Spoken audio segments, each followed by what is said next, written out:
और जो cyber expert है जी, वो इसमें जांच करे। और लास्ट पंक्ति में जितने भी लोग खड़े हैं, तो कोई भी अगर इसमें कोई प्रभावित होता है या पीड़ित है तो उसे ऐसे देख करके घर नहीं बैठे रहना चाहिए। यानी लाखों की संख्या में उन सब का पैसा अपनी गाड़ी कमाई से जमा किया हुआ पैसा उनका बर्बाद हो जाता है। प्रतिरूपण द्वारा छल करता है उसमें मतलब 3 वर्षों तक का अधिकतम कारावास हो सकता है और उसमें 1 लाख रुपए तक का जो जुर्माना है वो इसमें प्रावधानित है।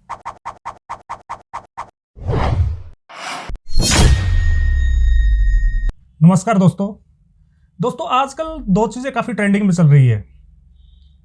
एक तो वो एप्लीकेशंस जो वादा करती है कि आप 500, 1000, 2000 रुपये लगाएं, आपका पैसा सिर्फ 4 दिन में पूरा हो जाएगा और उसके बाद काफ़ी दिनों तक आप प्रॉफिट कमाते रहेंगे। तो क्या वास्तव में ऐसा होता है? और हाँ, जहाँ तक मैंने देखा है काफ़ी लोग इसमें पैसा कमा भी रहे हैं, पर आखिर कब तक? अब दूसरी जो चीज़ें ट्रेंडिंग में चल रही है उसकी अगर बात करें तो जीमेल हैक बहुत ज़्यादा हो रही है। आपने देखा होगा कि आपके ही रिलेटिव आपके पास फ़ोन करते होंगे कि यार मेरी जीमेल आईडी हैक हो चुकी है और मेरे नाम से अगर आपके पास कोई व्हाट्सएप मैसेज आए कि मुझे अर्जेंट में इतने रुपए चाहिए तो आप यार उसमें ट्रांसफ़र मत कर देना। ये दो प्रॉब्लम काफ़ी दिनों से बड़ी ट्रेंडिंग में चल रही है। आखिर ऐसी प्रॉब्लम आती क्यों है? आज के वीडियो में इसी पे चर्चा करेंगे। तो सबसे पहले हम बात करते हैं वो एप्लीकेशंस जो वादा करते हैं कि आप 400, 500, 1000 रुपये लगा के और काफ़ी दिनों तक आप अपना पैसा कमाते रहेंगे इसमें। तो इस विषय पर हम सबसे पहले बात करेंगे, इसके बाद हम बात करेंगे जीमेल हैकिंग पर। तो आप वीडियो पे बने रहे, वीडियो को बिना स्किप कर दें, देखते रहे टेक्निकल सिरोया जी। दोस्तों मैंने काफ़ी दिनों से ये फेस किया है और मेरे काफ़ी रिलेटिव है, मेरे पास लिंक भी भेजते हैं और वो मेरे को प्रेशराइज भी करते हैं कि यार इसको आप इंस्टॉल करो, आप इसमें 2000 रुपये लगाओ, 4 दिन आपको आएंगे 500 रुपये, इसमें आपका 2000 पूरा हो जाएगा और उसके बाद आप महीनों महीनों तक कमाते रहोगे। तो मैंने इन दिनों में ये देखा कि उन्होंने जितनी भी अलग अलग लोगों ने जो मुझे एप्लीकेशन भेजी वो मैक्सिमम 10 दिन ही चली होगी। 10 दिनों में वो चली जाती है, उसके बाद कोई और एप्लीकेशन आती है, फिर उसका लिंक आता है, उसका भी फ़ोन आता है मेरे पास। मैंने अभी तक उसमें से कोई भी एप्लीकेशन की नहीं है, लेकिन मैंने ये सोचा कि आखिर ये एप्लीकेशन पैसे कैसे देती होंगी और अपने ही दोस्तों का हम इसमें कितना बड़ा नुकसान भी करवाते होंगे अपने एक छोटे से फ़ायदे के लिए। ये एक सोचने वाली बात है। अब यार आप भी सोच सकते हो कि आप उसमें पैसे लगाते हो पहले।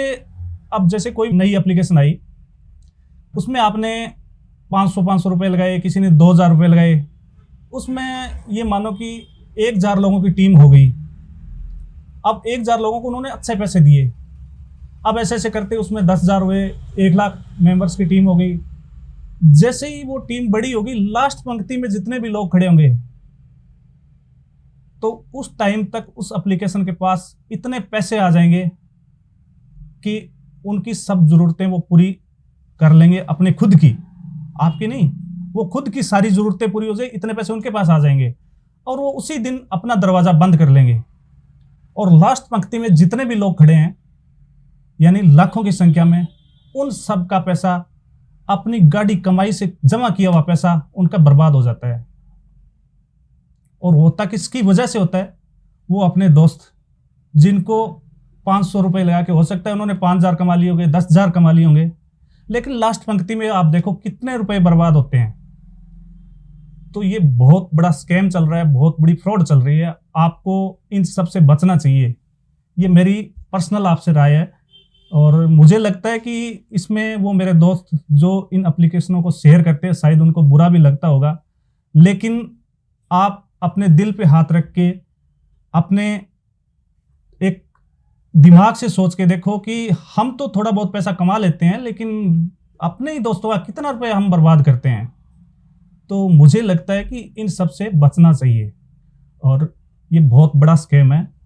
और ये लोग बदल बदल के एप्लीकेशन लाते रहते हैं। एक एप्लीकेशन आई, कुछ दिन चलाया, उनको बंद किया, रुपए ऐंठे, उसके बाद नई एप्लीकेशन। उनका तो ये धंधा है और हम लोग इसमें मूर्ख बनते जा रहे हैं। तो इन सब से मेरी पर्सनल आपसे राय है कि इन सब से बचना चाहिए। ऐसा कोई शॉर्टकट नहीं होता पैसा कमाने का। अगर पैसा कमाना है तो आप मेहनत से पैसा कमाओ, स्मार्ट दिमाग से पैसा कमाओ, लेकिन इन एप्लीकेशनों के चक्कर में मत पड़ो। बाकी आपकी सलाह है। और दोस्तों, इसके बाद हम बात करते हैं एक नया ट्रेंड और चल रहा है जीमेल हैकिंग का। जैसा मैंने आपको वीडियो में पीछे बताया था, तो अब सोचने वाली ये बात है कि आखिर जीमेल हैक होती क्यों है और किन लोगों की होती है। मेरे पास पिछले काफ़ी दिनों से मेरे ही जानकारों के फ़ोन आ रहे थे कि यार मेरी जीमेल हैक हो गई और मेरा जितना भी कॉन्टैक्ट था उन्होंने उड़ा दिया, और वो कॉन्टैक्ट को हैकर अपने पास सेव कर लेता है और उनको पर्सनली एक एक को मैसेज भेजता है।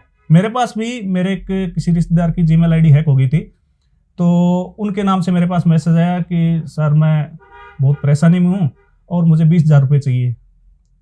तो एक बार तो मैंने सोचा यार हो सकता है उनको ज़रूरत तो मैं कहा सर आपका फ़ोन नंबर दो मुझे, कि उन्होंने मैसेज में अपना फ़ोन नंबर सेंड कर दिया। अब मैंने उसको ट्रू कॉलर पे एक बार थोड़ा सा वेरिफिकेशन के लिए उसमें सर्च किया, तो वो नंबर आ रहा था वेस्ट बंगाल का। और उन्होंने जब तक नंबर शेयर किया तब तक मुझे कुछ न कुछ आइडिया लग गया कि यार शायद हो सकता है ये फ्रॉड है। तो उसके बाद मैंने उनको फ़ोन किया। वो बात है रात को लगभग 10 बजे की। तो मैंने जैसे ही उनको फ़ोन किया तो वो बेचारे सोए हुए थे। तो उन्होंने बोला यार मैंने तो कोई मैसेज नहीं किया। तो मैं यार मैसेज नहीं किया तो आप के नाम से मैसेज आ रहे हैं। तो उन्होंने फिर देखा कि यार मैंने उनको वो उसका स्क्रीनशॉट भेजा कि यार नाम तो मेरा ही है, मेरी भी डीपी लगी हुई है, लेकिन मैंने मैसेज आपको नहीं किया है। तो मैंने कहा सर आप अपना कॉन्टैक्ट नंबर देखो एक बार, क्योंकि उससे पहले भी मैंने चेक किया था कि जो हैकर है ना वो आपके कॉन्टैक्ट को पूरा डिलीट मार देता है। और वो डिलीट क्यों मारता है? क्योंकि उसको पता है कि जैसे ही मैं मैसेज करूँगा तो उसके बाद वो उसमें से काफ़ी लोगों को पता चल जाता है और वो उसमें ना अपना स्टेटस लगा देते हैं कि मेरी आईडी हैक हो चुकी है, आप मेरे नाम से कोई पैसा मांगे तो उनको देना मत। वो स्टेटस उन सब लोगों को ना दिखे, इसके लिए वो पहले से ही अपना इंतजाम पक्का कर लेता है कि वो उसके जो भी आपके कॉन्टैक्ट है उनको डिलीट कर देता है और अपने पास सेव कर लेता है। तो ये तो इसका मैं एक बात रही। अब बात ये है कि ये आखिर होती क्यों है। चलो जीमेल आईडी आपकी हैक हो गई, लेकिन होती क्यों है? तो मैंने इन सब केस में देखा कि उन सब का पासवर्ड उनका ही मोबाइल नंबर था। जैसे मेरी ईमेल आईडी है, तो मेरी ईमेल आईडी मेरे एक स्पेशल नेम के साथ मेरे ही मोबाइल नंबर पे बनी हुई है, और उसमें मैं मेरा अगर मोबाइल नंबर ही सेट कर दूं तो हैकर क्या करेगा, एक कोई रैंडमली आपका नंबर उठाएगा, क्योंकि नंबर तो वैसे ही है रैंडम उनको मिल ही जाता है। वो रैंडमली किसी का नंबर उठाता है, उसको जीमेल में सर्च करता है। जैसे ही वो सर्च करने के बाद उसमें आपको जीमेल पूछेगा कि आपका पासवर्ड इसमें लगाओ, वो उसी को उसमें पासवर्ड लगा देता है। अगर पासवर्ड से ईमेल आईडी खुल गई तो ठीक है, अगर नहीं खुली तो वो छोड़ देता है। एक तो ये सबसे बड़ा कारण है। उसके बाद अगर दूसरा कारण देखें तो हम अपनी ईमेल आईडी पे 2 स्टेप वेरिफिकेशन नहीं लगा के रखते। हम मतलब कि बहुत सारे लोग, काफ़ी लोग लगाते भी है जो इस चीज़ से अवेयर है वो लोग, लेकिन काफ़ी लोग ऐसे भी है जो नाम मात्र उसको फ़ोन चलाते हैं, ज़्यादा उनको नॉलेज नहीं होता, लेकिन वो अपनी ईमेल आईडी तो बना लेते हैं, काफ़ी जगह काम भी आती है, लेकिन उनको ज़्यादा नॉलेज नहीं होता कि उस पर 2 स्टेप वेरिफिकेशन लगाया जाए, अपना पासवर्ड वो यूनिक पासवर्ड लगाया जाए, और इन्हीं सब चीज़ों का फ़ायदा हैकर उठा लेते हैं। तो मेरी आपसे एक रिक्वेस्ट है और मेरा एक सजेशन भी है आपको कि आप अपने जीमेल आईडी पे 2 स्टेप वेरिफिकेशन ज़रूर ऑन करके रखें, और साथ ही आपका जो पासवर्ड आपका ही मोबाइल नंबर लगाया हुआ है उसको आप बिल्कुल भी ना लगाएं। उसकी जगह आप एक आपका यूनिक पासवर्ड, जैसे आपका नाम प्लस डेट ऑफ बर्थ, और आपकी ही डेट ऑफ बर्थ ना लगाएं, किसी सेलिब्रिटी का आप लगा सकते हो या कोई और यूनिक पासवर्ड लगा सकते हो जो आपको इजीली याद रहे। तो ऐसा जरूर करके रखें जिससे आपकी आईडी हैक होने के चांसेस बहुत ही कम हो जाएंगे। वैसे तो देखो आजकल ऐसी काफ़ी एप्लीकेशंस आ रही है और हैकर भी इतने एडवांस हो गए हैं कि मतलब बहुत बड़ी सिक्योरिटी को भी वो तोड़ देते हैं। लेकिन प्राथमिक अगर देखें तो ये सब चीज़ें हमें करनी बहुत ज़रूरी है। और ज़्यादातर जो छोटे मोटे हैकर हैं वो ऐसा ही करते हैं कि आपकी आईडी आपके मोबाइल नंबर से लॉगिन करते हैं और वो आपका मोबाइल नंबर डालते हैं। अगर खुल गया तो ठीक है, नहीं खुला तो अगली आईडी देखते हैं, अगला कोई मोबाइल नंबर देखते हैं। अगर 1000 नंबर को उन्होंने सर्च किया तो हो सकता है 100-200 उसमें ऐसे मिल जाते हैं। और 100-200 में एक बंदे के पास, किसी के पास 500 नंबर सेव होते हैं, किसी के पास 1000 नंबर सेव होते हैं।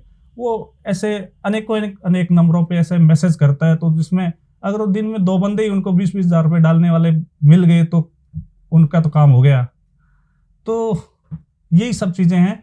और मेरी टेक्निकली राय यही कि आप उसमें अपना 2 स्टेप वेरिफिकेशन ऑन करें और अपने पासवर्ड को यूनिक नंबर यानी आपका स्पेशल जो नंबर है उसी से लगाएं, ऐसे अपने मोबाइल नंबर से नहीं लगाएं।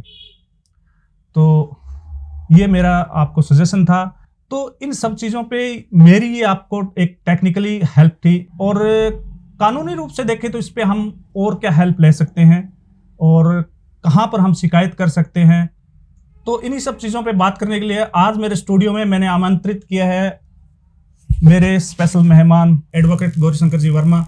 तो आज इन से सब चीज़ों पे बात करेंगे और इनका पहलू भी हम जानेंगे कि कानूनी रूप से इनसे क्या सलाह हम ले सकते हैं और कानूनी क्या कार्रवाई हम अगर इस टाइप के फ्रॉड में फंसते हैं तो क्या कानूनी कार्रवाई कर सकते हैं। तो बात करते हैं गौरीशंकर जी से। गौरीशंकर जी, आपका बहुत बहुत स्वागत है हमारे स्टूडियो में। तो गौरीशंकर जी, आजकल इस टाइप के काफ़ी फ्रॉड चल रहे हैं। व्हाट्सएप पे भी काफ़ी मैसेज आ रहे हैं कि वो किसी नाम से आपके ही कोई जानकार के नाम से वो आपसे पैसे की मांग करता है। तो हम फर्स्ट में उसके लिए क्या रोकथाम कर सकते हैं और क्या कानूनी कार्रवाई कर सकते हैं उसके खिलाफ, तो इस पे आप थोड़ा सा हमें बताएं। सबसे पहले इसमें अवेयरनेस ही इसका बचाव है जी।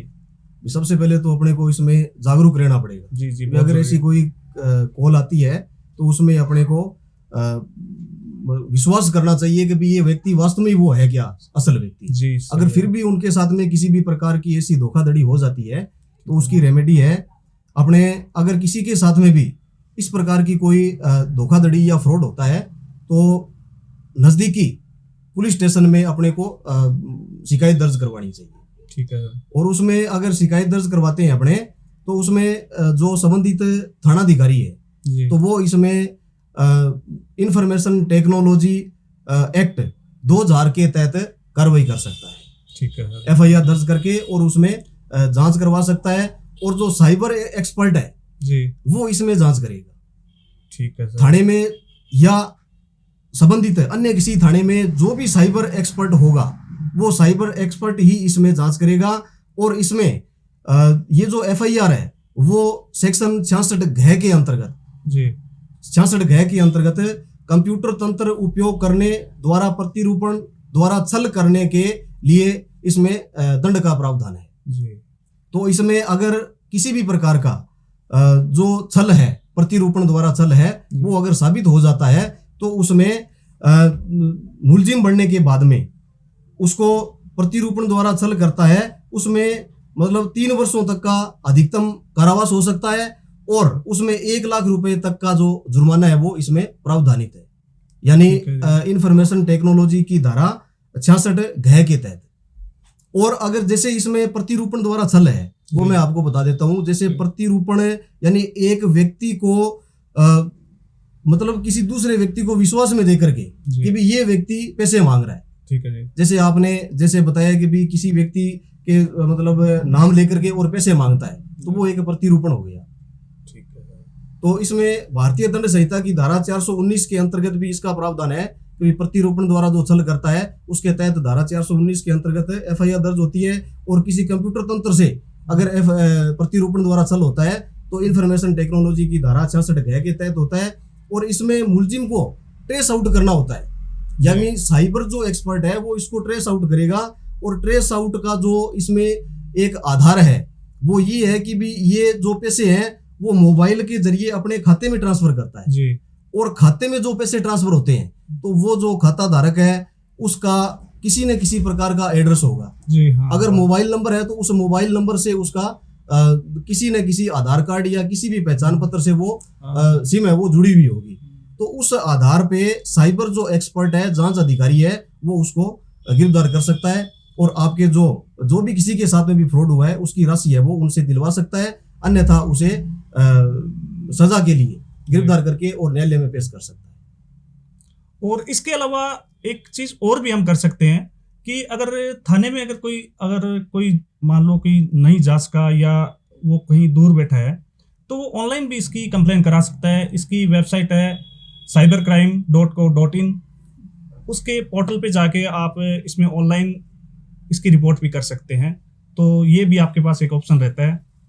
तो गौरीशंकर जी, अब जैसे वो फोन पे में ट्रेस करवाता है, वो अपनी क्या पैसे को ट्रांसफर करवाता है, तो इसके लिए जैसे आपने बताया कि वो उसकी फोन पे की आईडी किस अकाउंट से जुड़ी हुई है, उस अकाउंट को ट्रेस करके उनको वो सजा देते हैं, ऐसा ही है ना? बिल्कुल बिल्कुल। ट्रेस आउट मतलब वो वैसे ही होगा। अभी खाता में डॉक्यूमेंट्स जो लगे हुए हैं जी, उन डॉक्यूमेंट से वो ट्रेस हाँ, वो डॉक्यूमेंट के आधार पे उनको ट्रेस आउट करते हैं। अब कोई भी अगर इसमें कोई प्रभावित होता है या पीड़ित है तो उसे ऐसे देख करके घर नहीं बैठे रहना चाहिए जी, सही है। उसे ये बात। तुरंत ये रेमेडी है वो लेनी चाहिए और एफआईआर करवानी चाहिए और जो साइबर एक्सपर्ट्स हैं वो उसके खिलाफ, जो भी मुलजिम है उनके खिलाफ कार्रवाई करने के लिए वो पूरी कोशिश करेंगे और वो मुलजिम पकड़ा जाएगा। और सबसे पहले तो ये भी एक जरूरी है कि इस टाइप के जो मैसेज आते हैं उन पे मतलब पूरा ध्यान दिया जाए। पहले ऐसे पेमेंट को ट्रांसफर भी नहीं करना चाहिए, नहीं करना, क्योंकि ये हर आदमी को जागरूक रहना चाहिए, क्योंकि इस टाइप के काफी फ्रॉड चल रहे हैं। तो आपसे कोई भी पैसे मांगता है तो सबसे पहले आपके दिमाग में ये आना चाहिए कि यार ये कहीं फ्रॉड तो नहीं हो रहा, क्योंकि किसी जानकार के नाम से और आपसे किसी अदर नंबर पे वो फोन पे या जो भी अकाउंट नंबर में वो आपकी पेमेंट ट्रांसफर कराने के लिए बोल रहा है, तो आपको फर्स्ट तो आपको अवेयर ही होना चाहिए और उसको ध्यान से देखना चाहिए और हो सके तो वो जिसके नाम से पैसे मांग रहा है उनसे एक बार बात तो करनी चाहिए आपको, ये भी तो बहुत जरूरी है। बिल्कुल बिल्कुल, ये करनी चाहिए जी। तो आज गौरीशंकर जी ने हमें इसके बारे में कानूनी रूप से क्या करना चाहिए इसके बारे में बात की, तो बहुत बहुत धन्यवाद गौरीशंकर जी आपका। तो दोस्तों, आज के वीडियो में मैंने एप्लीकेशन फ्रॉड और जीमेल हैकिंग का जो बहुत बड़ा स्कैम चल रहा है उसके बारे में बात की, और मैंने कानूनी रूप से जो हेल्प के लिए मैंने आपको एडवोकेट गौरीशंकर वर्मा जी से आपको मिलवाया, इनकी राय भी आपके साथ शेयर की। तो दोस्तों, आज का वीडियो आपको कैसा लगा? अगर वीडियो पसंद आया तो वीडियो को लाइक करें, अपने दोस्तों में शेयर करें, और अगर आप मुझे YouTube पे देख रहे हैं तो आप मेरे चैनल को सब्सक्राइब करें। साथ ही अगर आप मुझे फेसबुक पे देख रहे हैं तो मेरे पेज को फॉलो करें। मिलते किसी और वीडियो में, तब तक के लिए गुड बाय, जय हिंद, वंदे मातरम।